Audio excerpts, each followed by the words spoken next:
날씨가 갑자기 엄청 추워졌죠? 오늘 아침에 보니까 한 7도, 8도 정도 되는 것 같아요. 그런데 눈이 와서 더 춥고, 그리고 하루 종일 뭐 눈이 잘 안 녹아서 굉장히 미끄럽더라고요. 그럼에도 불구하고 오늘 새벽에 아무도 안 나올 줄 알았어요. 그래서 저도 걸어서 왔습니다. 막 차가 이거 얼음이 얼어붙어 갖고 도저히 나오기가 어려워서 걸어서 왔는데, 또 굳은 날씨에도 이렇게 나오셨더라고요. 그렇습니다. 우리의 삶은 하나님이 함께 하시기 때문에 행복한 인생이에요. 우리 누가복음 16장에 보면 불의한 청지기 비유가 나오죠. 이 불의한 청지기는 주인 재산을 막 자기가 착복을 해. 주인이 없을 때에 자기 것처럼. 그리고 횡령까지 하는 악한 종이죠. 그런데 이상하게 이 주인은요, 이 종을 칭찬을 합니다. 뭐 세상에서 이런 일은 볼 수가 없죠.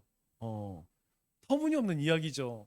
아니, 주인의 것을 착복하고 횡령했는데, 그러한 종을 칭찬을 한다. 뭐 있을 수 없는 일이죠. 그런데 그 과정이 있습니다. 이제 주인이 돌아와서 보니까 막 주인 물건을 자기 물건처럼 막 사용한 종이 있어요. 그래서 너 요번 말까지만 하고 너는 이제 이 집에서 나가. 그러니까 이 종이 생각하기를 너무 답답한 거예요. 평생 동안 주인 밑에서 그렇게 살다가 뭐 험한 일을 해봤어요? 아니면 막일을 해봤어요? 아니면 뭐 다른 일 해본 게 없잖아요. 그냥 살 길이 막막해. 그래서 남은 기간 동안에 뭘 하냐면 주인에게 빚진 자들에게 가서 그들의 빚을 탕감해 줍니다. 이제 100만 원 빚진 자에게 너는 50만 원만, 1000만 원 빚진 자에게 너는 500만 원만. 이렇게 종이 걸어다니면서 그렇게 해요. 왜 그러냐면 자기가 주인에게 쫓겨나면 내가 뭐 해본 일이 없으니까 살 길이 막막하니까 내가 도와주면 그 사람들이 나를 도와주지 않겠느냐. 그 이야기를 들은 주인이 이 종이 그래도 머리가 있구나, 지혜가 있구나, 그래도 자기 살려고 그렇게 애를 쓰는구나. 그래서 이 종을 칭찬을 합니다. 우리가 살아가면서 물질은 아주 중요해요. 그런데 물질보다 더 중요한 게 뭐죠? 사람입니다. 여러분, 사람으로 돈을 벌려고 하지 말고 돈으로 사람을 살 수 있어야 돼요. 사람이 돈보다 먼저이고 돈이 나중이라는 것을 우리는 이 비유를 통해서 알게 되죠. 왜냐하면 하나님은 항상 뭐가 우선이었어요? 사람이 우선이었어요. 이게 뭐 어떤 사람이 이 얘기를 해서 사실 이 말이 굉장히 가치가 없어져 버렸어요. 원래는 이 말이 굉장히 귀중한 말입니다. 하나님 말씀이에요. 하나님은 온 세상보다 우리 한 사람이 더 소중히 여기십니다. 존귀 여기신다는 것이죠. 사람이 먼저라는 거예요. 사람이. 우리 또 누가복음 15장에 보면 돌아온 탕자 이야기 나오죠. 돌탕 이야기 나옵니다. 목자는 양을 잃어버리면 양을 어떻게 해서든지 찾으려고 찾아 나섭니다. 또 장사꾼은 뭐 돈 버는 곳을 찾아다니죠. 목자는 양을 찾아다니고 장사꾼은 돈을 찾아다님 당연한 얘기죠. 그런데 이 돌아온 탕자 돌탕 이야기의 아버지는 아들을 찾아 났을까요? 찾아 나시지 않아요. 이상하지 않습니까?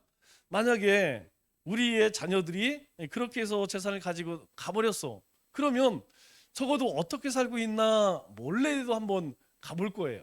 그런데 이 아버지는 전혀 찾질 않습니다. 왜 그럴까요? 너무 과수원 일이 바빠서 그럴까요? 아니면 이 집 나간 아들이 네가 그렇게 나에게 재산을 그렇게 떼어가서 잘 먹고 잘 사나 보자, 미워해서 찾지 않았을까요? 아닙니다. 이 아들은 양도 아니에요. 또 돈도 아닙니다. 이 아들은 사람이에요. 사람. 여러분, 사람은 하나님의 품성으로 만들어졌어요. 하나님의 형상으로 지음받았어요. 그래서 사람은 자유의지가 있습니다. 자기 스스로 알고 깨닫고 선택하고 결정하는 그런 능력이 있어요. 만일 이 아버지가 아들을 찾아서 집에 데려온다면 아마 그 아들은 자기 의지로 오는 것이 아니죠. 자유의지를 빼앗긴 꼭두가시가 되는 것이죠. 사실 우리는 우리의 자녀들을 그렇게 키운 적이 굉장히 많습니다. 아이들 스스로 무엇인가 선택을 하고 결정해 줄 수 있도록 기다려주지 못하고 조급한 마음에 이렇게 저렇게 왜 그렇게 해야지 내 마음이 홀가분하거든. 그런데 대신에 우리 아이들은요 스스로 뭔가 할 수 있는 능력을 자꾸 잃어간다는 거예요. 그래서 이 돌탕 아버지는요 찾아 나서지 않습니다. 자기 스스로 야, 집 나가면 얼마나 고생을 하는지, 세상이 얼마나 험악한지, 네가 돈이 없으면 사람들이 너를 얼마나 무시한지 네가 한번 다 경험을 해봐라. 그러면 네가 언젠가는 돌아오게 될 것이다. 이 아버지 밑에서 산다는 것, 아버지가 있다는 것, 그것이 얼마나 행복한 일인지 네가 언젠가는 깨달을 것이다. 그 사이에 아버지 마음은 뭐 썩어 들어가는 거죠. 잠을 제대로 잤겠습니까? 아니면 먹을 걸 제대로 먹겠습니까? 여러분, 우리 아이들이 뭐 어디 아프거나 뭐 문제만 있어도 그게 애들만의 문제예요?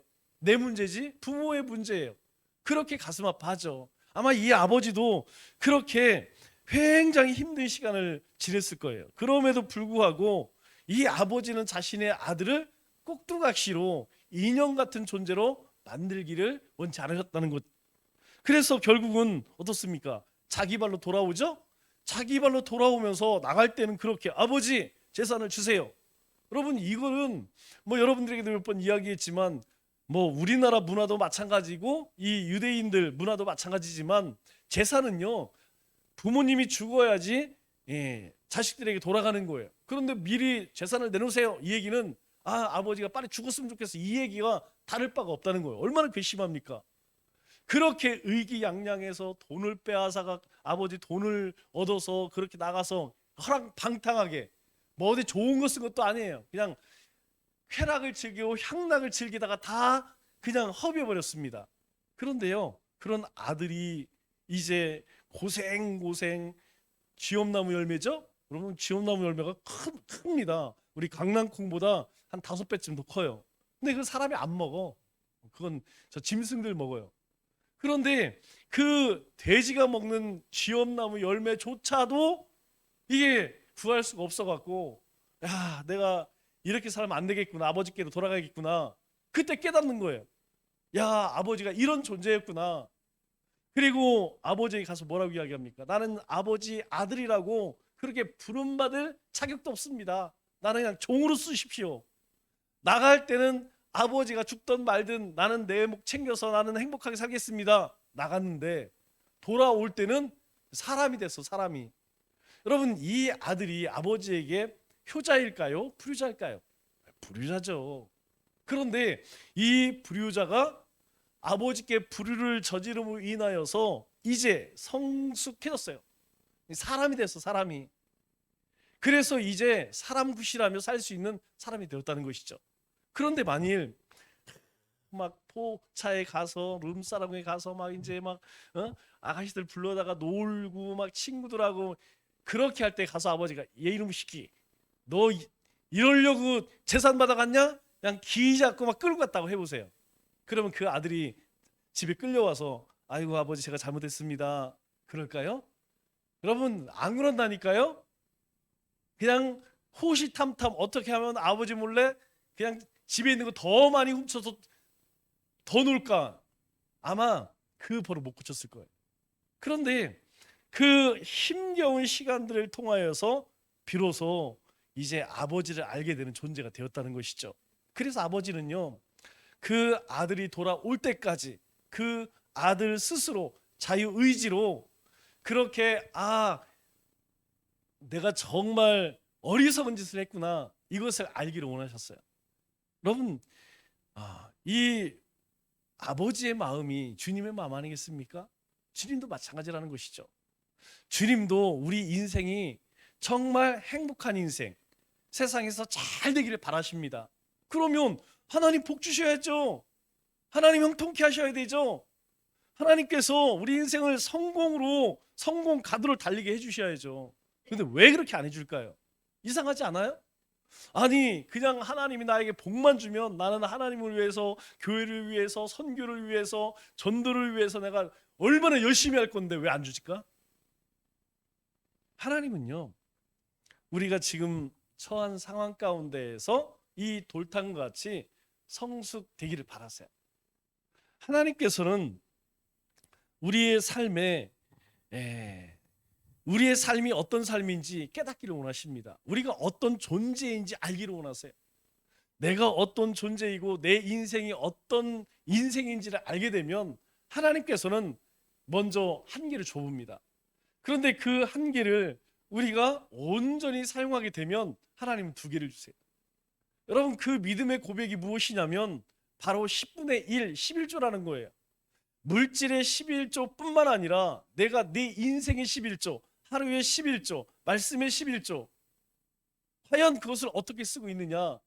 한계를 드림으로써 나머지도 그렇게 사겠습니다라고 하는 하나님은 그 믿음을, 그 중심을 보기를 원하신다는 거예요. 그래서 믿음은요, 우리가 믿었다면 그것을 행할 수 있어야 됩니다. 내가 하나님을 사랑합니다 라고 고백했다면 하나님이 기뻐하시는 삶을 살아갈 수 있도록, 여러분 사실 우리는 그렇게 못 살아요. 어떻게 하나님이 원하는 그 기준치에 맞출 수가 있겠습니까? 그런데 그렇게 해보려고 애를 쓰면 아버지, 저는 아버지 아들이라고 불림 나갈 수 없습니다. 그냥 종으로라도 써주세요. 하나님, 제가 하나님 앞에 쓰임받을 수 있는 그런 존재 아니지만 하나님 행여라도 하나님이 원하신다면 쓰임받기를 원합니다. 우리가 그렇게 하나님 앞에 나아갈 때에 하나님은요, 우리 손에 반지를 끼워주시는 거예요. 우리의 삶에 복을 내려주십니다. 그때 비로소 하나님께서 행하신다는 것이죠. 그래서 이 야고보의 저자 야고보는 우리에게 뭐라고 이야기합니까? 내가 어떻게 하나님 앞에서 지혜롭게 살 수 있는가? 어떻게 지혜롭게 살 수 있어요? 이렇게 이야기하죠. 5절 말씀을 보니까 너희 중에 누구든 지혜가 부족하거든 하나님께 구하라, 이렇게 이야기해요. 그러니까 우리가 지혜롭게 살기 위해 그 시작은 무엇이냐면 지혜가 부족하다는 걸 알아야 됩니다. 여러분, 내가 참 어리석구나, 내가 참 미련하구나, 내가 정말 하나님의 뜻을 깨닫지 못하구나, 이걸 알아야지 하나님 앞에 제가 지혜가 부족합니다, 지혜를 주옵소서 구할 수 있다는 거예요. 그런데 문제는 무엇이냐면 아니, 내가 천상천하 유아독존이야, 내가 그냥 전능하고 내가 못하는 게 없어, 내가 모르는 게 없어. 여러분, 이런 마음으로는 어렵다는 것입니다. 그래서 예수님께서 산상수훈 하실 때 팔복의 첫 번째가 뭐라고 그랬어요? 심령. 심령은 뭐라고 그랬습니까? 하나님의 영이 거하는 곳, 우리의 영혼을 이야기하는 것이죠. 심령이 가난해져야 된다는 거예요. 우리가 세상 것으로 막 너무 풍요하고 그것으로 만족하면 갈급하지가 않아요. 여러분, 가장 맛있는 음식이 뭡니까? 배고플 때 먹는 거 아니겠어요? 가장 맛있는 물이 언제입니까? 목마를 때 먹는 물이에요. 목마를 때 물 한 잔, 배고플 때 찬 없어도요, 밥만 먹어도 얼마나 맛있는지 모릅니다. 하나님에 대해서 우리가 그렇게 갈급하게 되면 하나님의 은혜가 우리의 삶에 얼마나 큰 건지 깨닫게 된다는 것이죠. 그러나 부족함이 없어, 그러면요, 하나님이 있어도 그만, 없어도 그만이라는 것이죠. 그렇기 때문에 먼저는 내가 얼마나 연약한 존재인지, 내가 얼마나 지혜 없고 미련한 존재인지를 알아야 한다는 것이죠. 그래서 하나님 우리에게 하반절에 뭐라고 이야기합니까? 구하라. 지혜가 부족하거든 구하라. 그러면 모든 사람에게 후히 주시고 꾸짖지 아니하시는 하나님께 구하면 주시리라. 주신다는 거예요. 하나님은요, 스스로 그것을 자기의 부족한 걸 알고 하나님께 구하면 하나님은 절대로 야, 안 돼, 이렇게 하지 않는다는 거예요. 그것을 알고 구하는 것이 무엇이냐? 살아있는 믿음이라는 것입니다. 그것이 바로 하나님을 신뢰하는 증거요, 하나님을 의지한다는 고백이에요. 하나님께서는 우리에게 구하기만 하면 네 스스로 네 자신을 알고 내가 얼마나 연약한 존재인지 미련한 존재인지 알고 하나님 앞에 나오면 하나님은 절대로 물리치지 않으신다는 것입니다. 그렇게 하기 위해서 어떻게 하라고 이야기합니까? 오늘 본문 말씀을 보니까 6절에 오직 믿음으로 구하고 조금도 의심하지 말라, 이렇게 이야기해요. 믿음으로 구하고 의심하지 말라. 왜 그럴까요? 우리가 지혜를 구할 때 우리는 조금도 하나님을 의심할 이유가 없습니다. 왜 그럴까요? 왜 의심하면 안 될까요? 그것은 우리에게 지혜를 주셔서 하나님을 온전히 경외하는 삶을 살도록 인도하시는 분이 누굽니까? 하나님이시라는 거예요. 하나님께서 우리에게 은혜를 주시고 믿음을 주시고 그리고 지혜를 주셔야만 우리가 하나님을 온전히 사랑하고 섬기고 그 이름을 세상 가운데 전할 수 있기 때문에 하나님께서는 주시지 안 주실 이유가 없다는 것이죠. 하나님은 당연하게 주신다는 거예요. 그래서 우리가 하나님께 구할 때에 우리의 기도는 하나님과의 관계에 근거한다는 것이에요. 여러분, 우리가 어떻게 하나님의 자녀가 되었습니까? 그냥 공짜로 되었는데 그 공짜 뒤에는, 그 은혜 뒤에는 뭐가 있었어요? 예수 그리스도의 희생이 있었어요. 주님께서 십자가에서 죽으심으로 인하여서 우리가 하나님의 자녀가 되었다는 거예요. 그렇기 때문에 우리 입장에서만 감사한 것이 아니라 하나님 입장에서 엄청난 희생이 있었다는 것입니다. 여러분, 그분이 누구예요? 하나님이십니다. 예수님은요 그냥 어디 뭐 떠돌이 아니면 뭐 오갈 데 없는 그런 분이 아니었다는 거예요. 우리 지난 젊은이 예배 시간에 배웠죠. 비화와 승화. 하나님이 친히 사람의 몸을 오셨어요. 있을 수가 없는 것이죠. 마치 우리가 개를 너무 사랑해서 개가 외로워 보여서 사람이 개가 되는 거랑 똑같은 겁니다. 여러분, 세상에 어떤 사람이 자기 애완견이 아무리 사랑스럽다 할지라도 내가 개로 살아야지 개될 사람이 있습니까? 그럴 사람 없다는 것이죠. 그런데 하나님은요 우리에게 그렇게 하셨다는 거예요. 이 하나님께서 내가 주리라, 내가 너에게 부어주리라, 이 말은 이 하나님과의 관계 가운데에서 말씀하시는, 그래서 구하라는 겁니다. 하나님은 우리의 필요를 공급하시는 전능하신 분이에요. 만유의 주입니다. 여러분, 만유의 주가 무엇입니까? 세상의 모든 것들을 통치하시는 분이라는 거예요. 하나님은 세상을 만드셨을 뿐만 아니라 지금도 그 만드신 모든 피조를 하나님의 그 능력으로 주권 가운데 다스리고 계시다는 것입니다. 그래서 주님은 우리에게 비유 말씀하시죠. 인간 아버지와 하나님 아버지. 뭐라고 이야기합니까? 우리 마태복음 9장 7장 9절로 11절 말씀을 보면 너희 중에 아들이 떡을 달라고 하면 돌을 줄 사람이 있냐? 없다는 거예요. 아들이 생선 달라고 하는데 뱀을 줄 사람이 있느냐? 없다는 것입니다.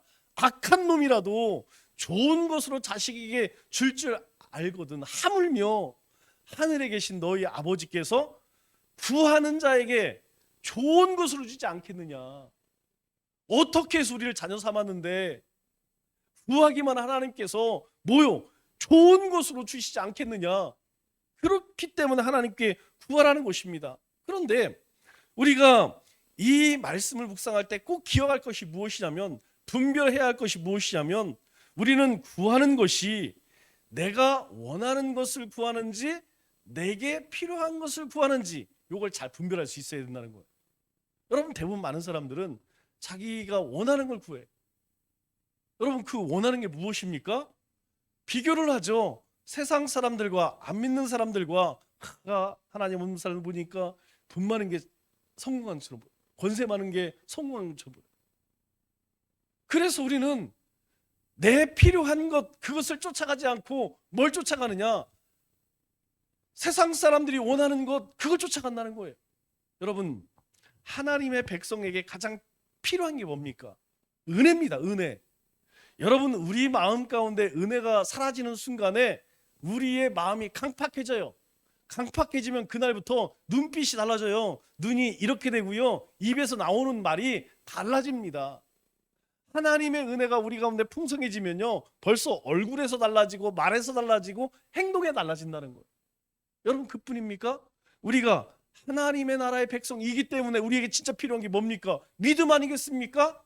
하나님이 우리에게 주신 약속의 말씀, 이 말씀을 붙들고 모든 시련과 환난 견뎌 이길 수 있는 믿음이 필요하다는 거예요.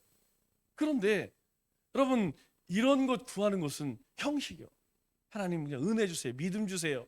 하나님 우리에게 주님 주신 사명 땅끝까지, 이런 것은요 그냥 형식으로 하고 진짜 막 이 단전에서 우러나오는 주여, 이 기도는 다 뭐냐? 하나님 이거 주세요, 이거 필요합니다. 하나님 잘 되게 해주세요. 성공하게 해주세요. 하나님 더 많은 거 주세요. 창고에 싸놔야 됩니다. 제가 불안해서 못 살겠습니다. 그래서 우리가 먼저 하나님께 구할 때는 내가 원하는 것이냐 아니면 내 삶에 진짜 필요한 것이냐, 이것을 먼저 분별할 수 있어야 된다는 것이죠. 그래서 이후에 우리 야고보서 4장 2절과 3절 말씀을 보면 이렇게 이야기합니다. 너희 욕심을 내어도 얻지 못하여 살인하며 시기하여도 능히 취하지 못함으로 다투고 싸우는다. 너희가 얻지 못함은 뭐에서요? 구하지 아니하기 때문이요. 구하여도 받지 못함은 정욕에 쓰려고 잘못 구하기 때문이다. 이렇게 이야기해요. 여러분, 하나님은 기계가 아닙니다. 하나님은 동전 넣으면 떼캉하고 커피 나오는 커피 머신이 아니라는 것이죠. 왜냐하면 우리가 구하는 모든 것을 하나님이 다 주신다면 우리는 하나님에 대해서 오해하게 돼 있어요. 하나님을 잘못 알게 된다는 거예요. 하나님은 그냥 우리에게 막 아무거나 다 주셔. 여러분, 우리 아이들 창피할 때가 있어요. 언제냐면 자식이 창피하지는 않지만 화가 날 때가 있죠. 집에서는 말을 잘 들어요. 장난 갖다 치워, 자야지, 씻어야지, 양치해야지, 밥 먹어야지, 네 하고 잘 들어. 그런데 얘들이요, 저 마트 가면 갑자기 애들이 이상해져. 안 그런 애들이 이거 사줘 안 사줘 그러면 들으러 어디서 배웠는지 모르겠어요. 그리고 땡깡을 부려요. 막 사달라고 막 거기서 땡깡을 부려. 여러분, 그럼 모든 부모님들은 혼을 냅니다. 왜 혼을 내는지 아세요? 창피하니까. 저도 그랬어요. 그게 그 아이에게 필요하느냐? 아직 필요하지 않아. 그런데 갖고 싶은 거예요. 아이는 자기에게 필요한지도 몰라. 그냥 원하는 대로 그냥 내 가져야겠어. 그러니까 거기 들어넣어서 막 땡깡을 뿌리고. 여러분, 종종 우리가 마트 가면 그런 애들 보죠? 그러면 부모님 이마 막 혼을 내요. 왜? 너한테 아직 안 필요해. 그런데 우리는 하나님께 그렇게 할 때가 많다는 거예요. 그래서 오늘 이 야고보서 4장에서 말씀하는 내용이 그것입니다. 여러분, 이런 것을 뭐라고 이야기하냐면 우상 숭배라는 거예요. 우리가 원하는 건 하나님은 다 줘야 돼. 이런 마음을 가지고 하나님께 구하는 것은 우상 숭배와 다를 바가 없다는 겁니다. 여러분, 하나님도요, 하나님을 우상처럼 섬길 수 있습니다. 이거 조심해야 된다는 거예요. 이스라엘 백성들이요, 시내산에 올라가서 모세가 율법을 받을 때에 밑에서 뭐 했습니까? 금송아지 만들어 놓고 하나님이라고 절했어요. 아니, 하나님을 경배했는데, 하나님을 노래했는데 왜 하나님이 진노하셔갖고 그 참했던 사람들 다 죽여버릴까요? 하나님을 애굽의 우상처럼 섬겼기 때문이라는 것이죠. 우상은요, 인격을 요구하지 않습니다. 여러분, 모든 종교들 다 보세요. 인격을 요구하지 않나니까 윤리를 요구하지 않습니다. 우상은 뭐만 요구하느냐? 제의만 요구해요. 제사만 요구한다는 거예요. 형식만 요구한다는 거예요. 제물을 바치기만 하면, 와서 무릎을 꿇기만 한다면 어떤 소원, 그것이 악한 것이든지 아니면 이거 상관하지 않는다는 거예요. 어떤 소원이든지 다 들어주는 것, 그게 우상숭배의 핵심입니다. 우리가 하나님 앞에 구하는 것은 인격적인 간구예요. 이걸 잘 기억해야 됩니다.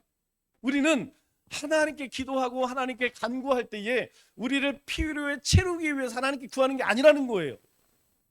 우리는 사람과 사람이 대화를 하듯이 내가 우리 남편과 자식들과 대화하는 것처럼 하나님과 소통하는 것이라는 거예요.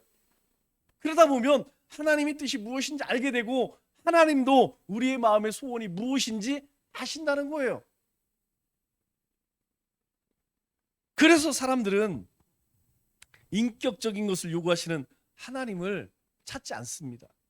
뭘 찾아요? 자기들이 원하는 대로 살고 싶어서 우상에게 달려가요. 제가 말씀드렸죠, 우리 모임하는 사람들 보살님, 이제 연말 연시가 되니까 벌써 보살님 찾아가고 있어요.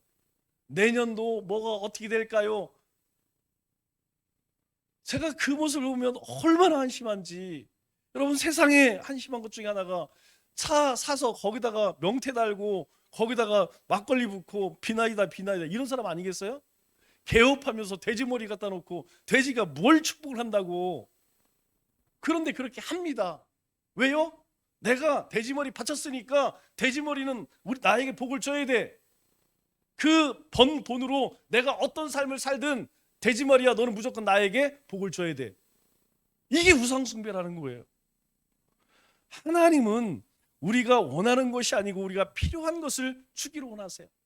네가 하나님의 백성으로 지금 시련당하고 있어? 그래, 내가 위로해 줄게. 여러분, 우리가 지금 상처받았으면 하나님께 위로받아야 되지 않겠어요?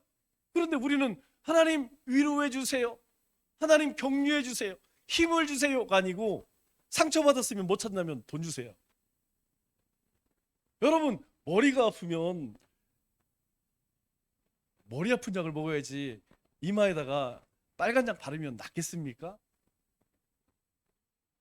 하나님은요, 우리가 원하는 것이 아니라 우리에게 정말 있어야 할 것, 그것을 주기를 원하신다는 거예요. 그래서 믿음으로 구한다, 이 얘기는 제가 하나님을 확신합니다, 내가 하나님 믿습니다, 하나님 줄 것 믿습니다, 그래서 얻는 것을 믿음으로 구하는 것이 아니라는 거예요. 여기서 믿음으로 구하라는 것은 바르게 구한다라는 것을 의미합니다.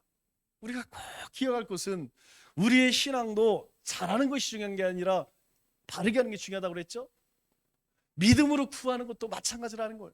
하나님께 구할 때에 우리가 바른 것, 하나님 제가 오늘 전도지를 돌려야 되는데 자신감이 없습니다, 자신감을 주옵소서.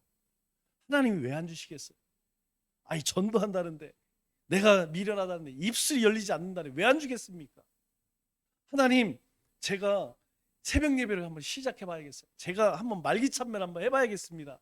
하나님, 제가 한번 2023년에는 52주 내가 한 번도 안 빠지고 예배 정말 100% 드려보고 싶습니다. 하나님, 정말 제 삶에 돌발 상황 안 생기게 해주시고 간절한 마음 주셔서 이거 다 한번 해보게 해주세요. 여러분, 하나님 주실까 안 주실까요? 왜? 그것은 우리의 삶에 반드시 필요한 것을 하나님이 말씀하셨기 때문에 주신다는 거예요.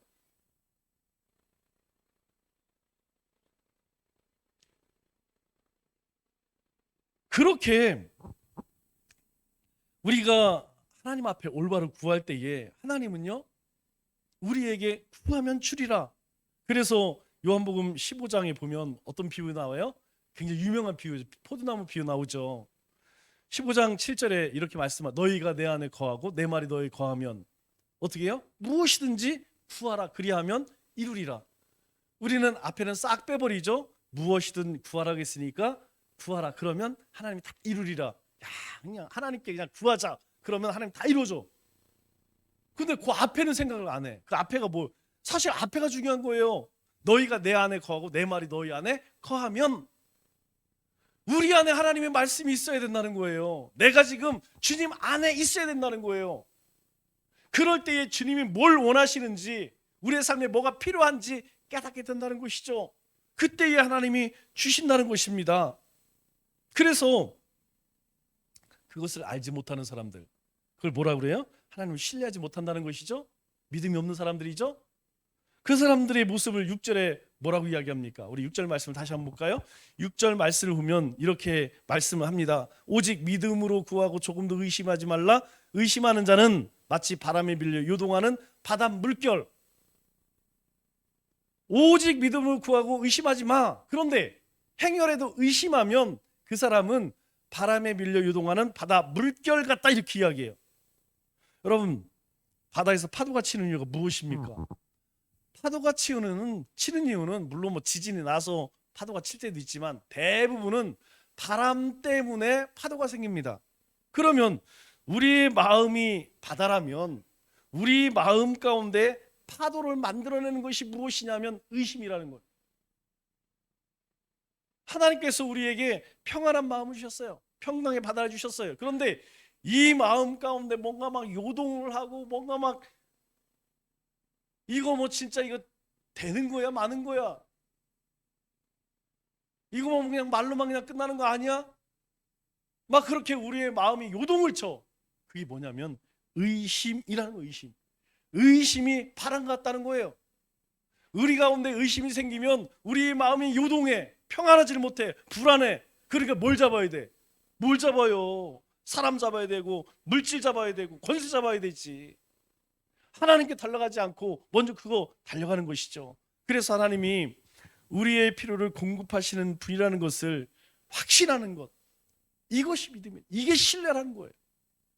그래서 우리 시편 128편 말씀을 보면 하나님을 신뢰하는 복이 어떤 것이냐 말씀하죠. 1절 말씀에 여호와를 경외하며 그의 길을 걷는 자마다 복이 있다, 이렇게 이야기해요. 하나님을 경외하고 그의 길, 하나님이 원하시는 그 믿음의 길을 걷는 자가 바로 지식을 얻고 지혜를 얻고 명철을 얻는다. 그래서 여호와의 길, 하나님이 기뻐하시는 길, 생명의 길, 면류관을 받는, 상급받는 그 길을 가게 된다, 그렇게 이야기를 하죠. 여러분, 이거 하기 위해서는 뭐 해야 돼요? 경외하고 그 길을 가야 돼요. 누가? 내가요. 세상에 수고하지 않고 먹을 수 있는 것이 있나요? 없습니다. 왜 보이스피싱에 그렇게 많은 사람들이 당하느냐? 수고하지 않고 먹으려고 하니까. 여러분, 땀 흘려서 얻는 것은요, 아무리 가치가 액수가 적더라도 가치가 있습니다. 그러나 땀 흘리지 않고 얻는 것은요, 그거 어느 사이에 주머니 속에 다 빠져나간다니까요. 그것을 성경은 욕심이라고 이야기해요. 수고하지 않고 먹으려고 하는 것, 그게 욕심이라는 거예요. 그 수고하지 않고 먹는 것이 이제 자꾸 몸에 배면 여러분 평생 어떤 사람이 되냐면 받기만 원하는 사람이 됩니다. 이거는 폭망 인생이에요. 왜냐하면 성경에서는요, 주라, 주는 인생이 복되다라고 이야기해요. 주라, 그러면 하나님께서 오히려 우리 가운데 막 그냥 하나님께서 어거지를 눌러 채워주신대요. 그런데 수고하지 않고 공짜로 그렇게 받기를 원하는 사람은 베풀지를 못해. 그러니까 하나님께 받지를 못한다는 것이죠. 그래서 영육 간의 궁핍한 삶을 살 수밖에 없는 것입니다. 수고하고도 얻지 못하는 삶, 여러분 그 삶이 뭐예요? 하나님 의심하는 삶. 정말 불쌍한 거죠. 아예 자기가 행한 대로 그냥 공짜 바라다가 그렇게 산 사람들은 차라리 그렇게 살았으니 그렇지만 수고하고도 얻지 못하면 이거 얼마나 억울합니까? 왜 그래요? 하나님 신뢰하지 못하면, 하나님 의심하면. 그렇기 때문에 먼저 우리는 수고를 두려워해서는 안 된다는 것입니다. 수고한 대로 하나님께서 먹여주심을 바라는 것, 그리고 그런 삶이 복되고 그런 삶이 형통된 삶이라는 것. 사도 바울 보세요. 얼마나 많은 고난, 그러나 하나님께서는 그 인생 잘못된 인생 아니라고 이야기합니다. 그거 아니라는 거예요. 정말 성공한 인생이라는 거예요. 예수님의 제자들 하나같이 비참하게 죽음당했죠. 그 제자들이 잘못된 선택을 아니냐? 잘했다는 것이. 그것이 바로 믿음으로 승리한 사람들의 삶이다. 성경 그렇게 이야기해요. 말씀을 맺겠습니다. 하나님은 우리가 원하는 것이 아니라 언제나 우리에게 필요한 것을 주기를 원하세요. 그래서 우리에게 시험을 당하면 낙심하지 말래요. 여러분 가운데 시험이 찾아오고 낙심이 들면 슬퍼하지 마세요. 오히려 기뻐하라, 기쁘게 여기라, 온전히 기쁘게 여기라. 그리고 지혜가 부족하면 하나님께 구하라는 거예요. 하나님 주신다고 말씀합니다. 그렇다면 이제부터 우리는 우리 믿음의 삶, 하나님의 자녀로서의 필요한 것을 하나님께 구할 수 있어야 돼요. 그리고 구했다면요, 의심하지 마세요. 하나님께서 내 삶, 우리의 가정, 주님 몸된 교회, 이 나라, 이 땅 가운데 하나님이 약속하신 것을 붙들고 내가 기도했다면 여러분 그거 의심하지 마세요. 하나님이 하십니다. 오늘 할 것이냐 내일 할 것이냐 시간, 때의 차이지. 우리 큐티 말씀 보니까 모든 일에 만사에 때가 있다, 기한이 있다, 이렇게 이야기하더라고요. 하나님이 이루십니다. 하나님께서 행하십니다. 그 약속 말씀 붙드세요. 남은 3일도 하나님 나라의 일을 위해서 우리의 삶에 필요한 믿음과 순종과 사랑과 헌신을 위해서 조금도 의심하지 말고 하나님께 구하는 우리 믿음의 건속 되시길 주님의 이름으로 축원합니다.